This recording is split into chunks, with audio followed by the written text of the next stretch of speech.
Hi guys, good morning everyone. This is Rod and welcome sa aking channel. This is actually my first ever video vlog para sa real estate, para sa lahat na mga naghahanap ng properties around here sa Cavite or yung mga near Tagaytay or mga beach lot somewhere in Batangas. Yan yung mga in-offer namin, and as I started this vlog, please support naman guys. Opo. Yan, so support natin guys. And for today's video, may pupuntahan kaming bagong site dito lang sa Malabag Silang, Cavite, na very close to Tagaytay. Ready na ba kayo guys? Tara, puntahan natin. Let's go.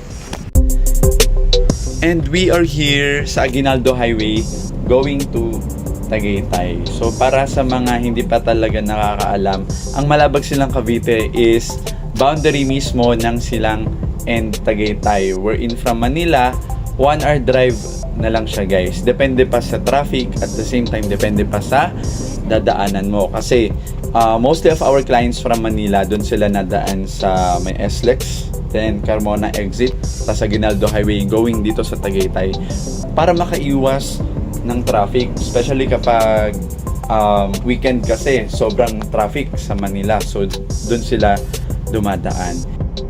And ngayon nakapasok na nga tayo dito sa Malabag Silang, Cavite. So ito na yung pinaka barangay road nila. Actually may mga shortcuts na rin dito inside sa Malabag na shortcut going to Tagaytay na hindi mo na kailangang dumaan ng Aguinaldo Highway. That's why dito sa loob ng Malabag is may mga convenience store na din, gasoline station, mga schools. So as in, sobrang dami na talagang establishment. Sa loob pa lang yan ng barangay guys. So explore pa natin yan soon. Yan. And dito naman is yung access road natin or yung right of way papunta sa ating property.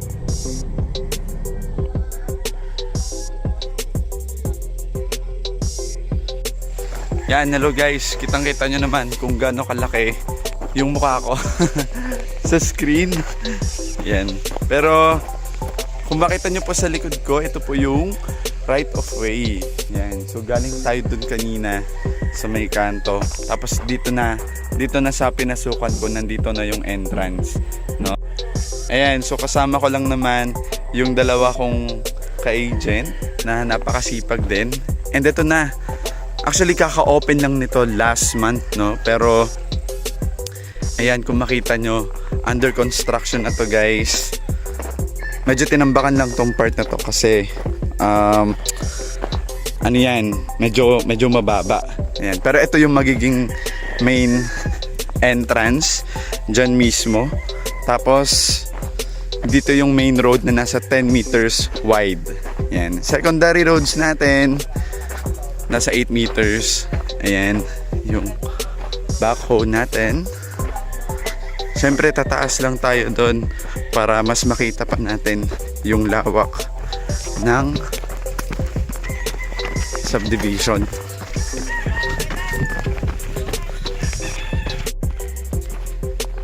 Ayan na siya guys.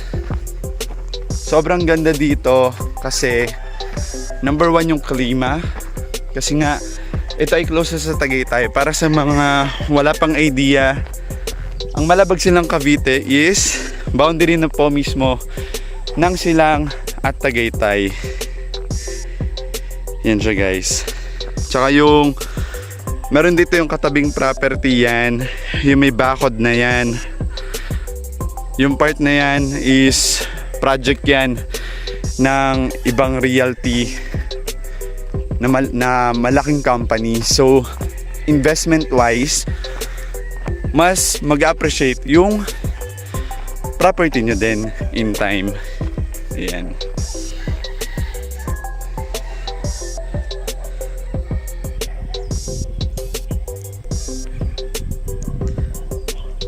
Yan. So kung on this part naman, kung makita nyo, mas makikita natin yung mga nakatanim. Meron tayong mga nyog dyan, may saging, meron pa ditong ayan, mga lansones yan, tsaka mga rambutan.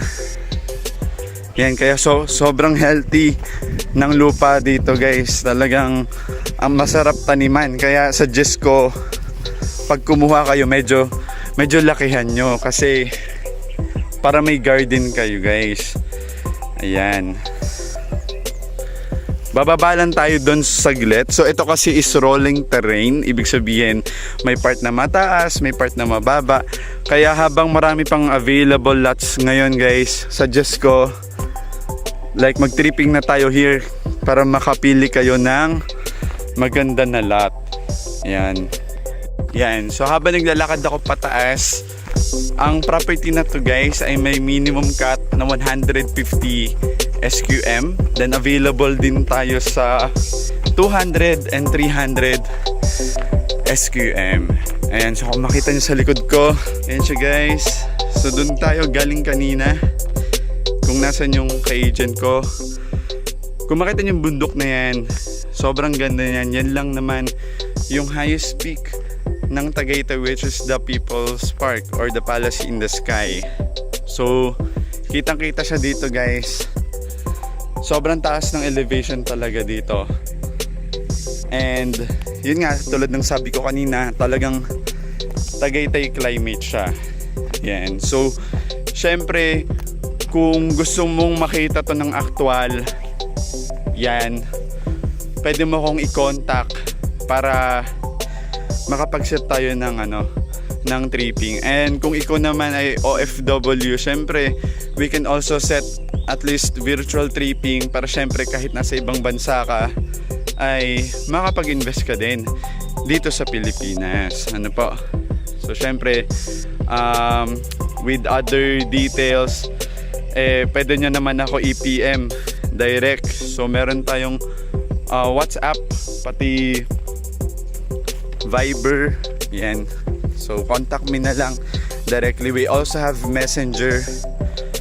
Ayan. Guys, so kitang-kita yung pagka-terrain, no? Yan. So as of now, hindi nyo pa to totally ma-appreciate.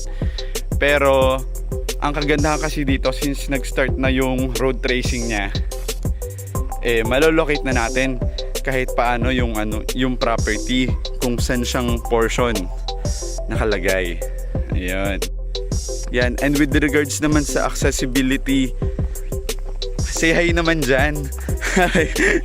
Yes. Yan guys, accessibility wise, yan, we have elementary and high school na nasa loob na mismo ng barangay. May mga convenience store din, pati gasoline station. And palabas ng Aguinaldo Highway, 5 minutes lang. Tapos mga less than 10 minutes lang, nasa Tagaytay ka na agad. Kasi proper na yung kasunod eh. So within reach na talaga lahat dito guys. Even the malls, the market, the hospitals, yan, malapit na yan lahat guys.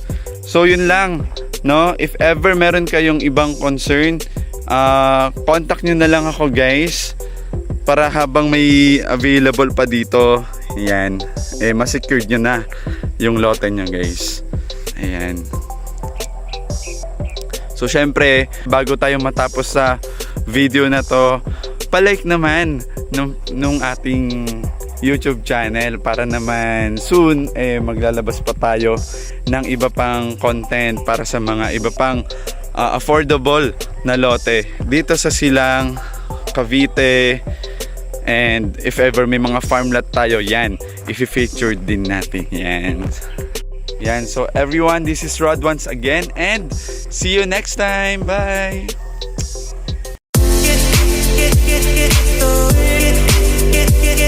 Get